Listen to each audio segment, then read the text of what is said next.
¿Qué tal, amigos? Tenemos el placer de conversar con Bad Religion, una de las bandas favoritas, me imagino, de gran parte de la comunidad Sonar. En la previa, un día antes, mientras hacemos esto de su show en el Rockout, estamos con Jamie, un baterista que no es nuevo, lleva más de 10 años en la banda, y la leyenda Jay Bentley. How's it going, guys? Jamie was in Snot. What?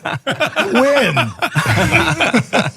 Time flies. That's we how love it's Snot going. too. It Get really Some is. is like a game changer for us. But we're going to discuss like Bad Religion, and after that, Snot.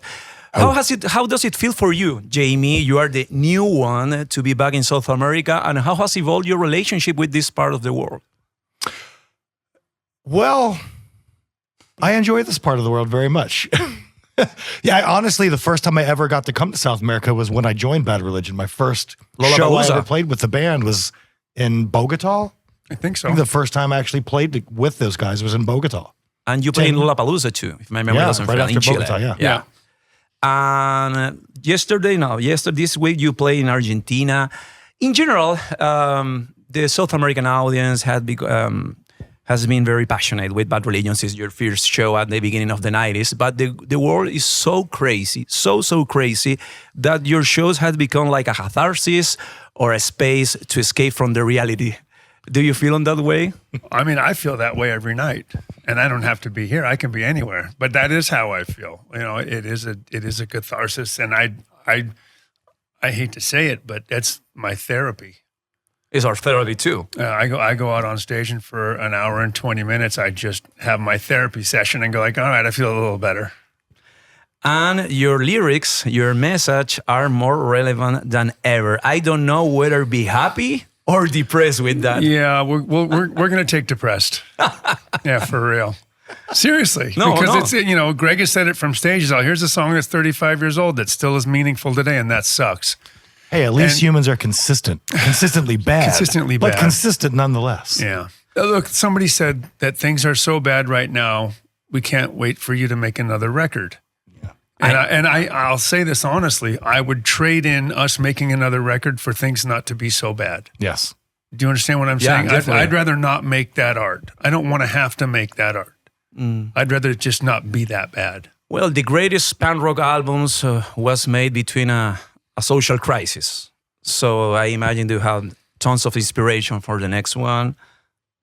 I mean, honestly, that doesn't really apply to us as a band, because what we sort of figured out that we wanted to talk about was, what is it like to be a human being today? And when we were writing those songs for No Control or for Recipe for Hate, it didn't matter who was president. It didn't matter who was running a government. It just mattered how you felt when you woke up in the morning as a dad, as a student, as a sick person. How did it feel to be a human being and feel marginalized, right? By normal, whatever fucking normal is. So that's what we sort of started talking about. Was it's not about politics, it's about humanism Or social awareness. anything that it doesn't matter where you live. You live in Santiago, you live in Berlin, you live in Saudi Arabia. If you're a dad, you still care about your kids. If you have a job, you still worry about your income and paying your bills, right? And all of those things it doesn't matter who's running the ship, because you're just a cog in the wheel. And we all are that. How has the dynamic? You are a founder. You are one of the founders of Bad Religion. How has it changed in your own terms, the dynamic, personal or creativity between Greg and Brett? Post-pandemic. I think it's better now than it's been for a while. I think probably in the mid-90s when Brett left, it was bad.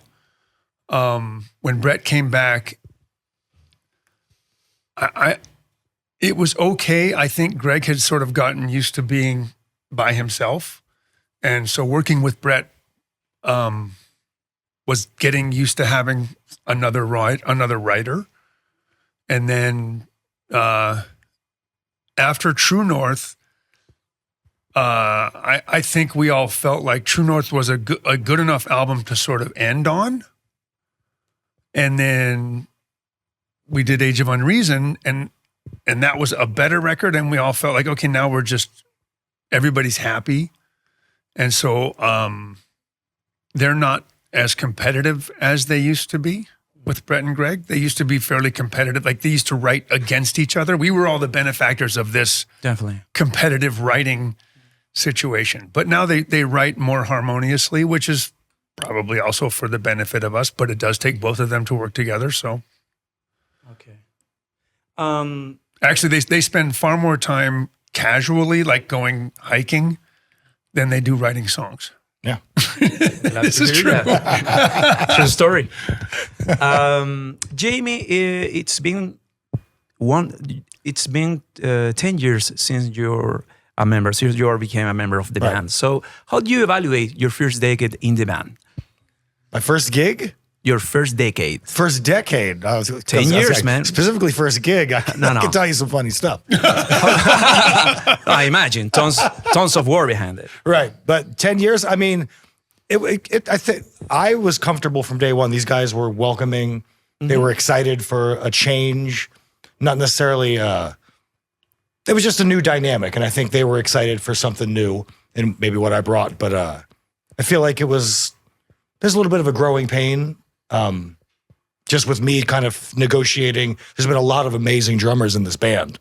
So just trying to figure out what sort of direction to steer it in. Is it more the Pete era? Is it more the Bobby era? Is it more the Brooks thing? And I ended up just sort of mushing that all up and making it into... I'm curious about that because I want to know what was the most difficult drummer era from Bad Religion to learn?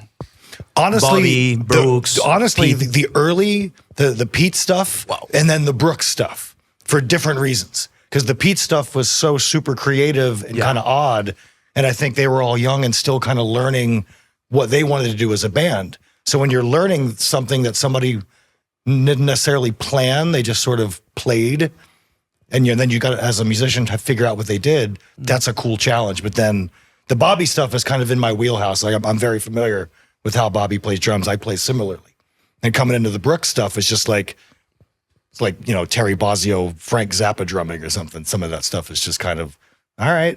And then when I first came into the band, I had never played double bass. And I had seen all these clips of Brooks playing double bass. So I'm like, well, I don't play double kick, but I'm willing to learn. So that's been kind of fun, learning how to do that. Yeah. Sorry, Jay, but it's impossible to me not to ask about Snot to Jamie. Jamie, are you aware about the worldwide call for Snot after the passing of Lynn? Yeah, it's the weirdest thing. In South America? Yeah, it's strange. I was turned on recently to a South American Snot tribute band who were way better than we were. That kind of I shit forget what they were happens. called, but I saw a clip and they were amazing. I was like, those guys should just take it and run with it. How was Lynn? Lynn was a nut. He was a crazy person, but he was my friend, and And what do you remember from that days from Get Some, that pre-new metal era? In your case, mixed with the hardcore punk school from Los Angeles. Yeah, that it's funny because when you're in the middle of something like that now has a label. Back when we were all doing it, we didn't know what it was. We were just playing music. It was like, some guys like rap, some guys like punk, some guys like metal. Like the guys in Snot, the only thing we could ever agree on was that we all like Bad Religion because we all didn't like it. Like there was a guy that really liked rap. There was a guy that really liked super heavy metal. But the only one we could all agree, like, that's a cool band, was BR. Jay, going back to the current state of things, do you feel that it's like a lack of social awareness in the current bands from the scene, especially in the States with this current Trump America? I don't think it's a lack of it. I just think it's a fear of being canceled. Okay. Right. And we saw that probably like by 2008, we were seeing that on the Warped Tour a lot. Bands that would just on stage say, our manager said we're not supposed to talk about this. And I'd look at them and I go, you need to fire that manager. Wow. But I understood it because, they were... Market decision. Yeah, they were doing this for different reasons, right? This to them was a career opportunity, right? This was their shot at touching the gold ring. And it's like, no, fuck that. You got to get out there and just say what you say and feel what you feel. Yeah. But I that's what I see anyway. I think the current climate is just one of absolute fear and not wanting to be called out for anything. Okay. Dixie Chicks. Right. Chicks. That's what everybody can remember. It's like they went in Europe and talked shit about George Bush and got immediately canceled. And then it was like, don't ever do that. It's like, no, do more of that. Yeah. Do that every day. It is what it is. It is what it is. That's why you're here. Yeah. Okay. Jamie, Jay, it's been a pleasure as always. Thanks for having us. Well, we definitely see you tomorrow at the Rockout Festival. Bad Religion and Sonar. Eso. It's been a pleasure, Jay. Chat every visit, time, every single time. Every single time. And Jamie, we love Snot. We hope to see you in our proper reunion, couple of gigs in South America. With you, of course. Thank you. Bad Religion en Sonar, un regalo para ustedes, la comunidad Sonar. En la previa, Rockout.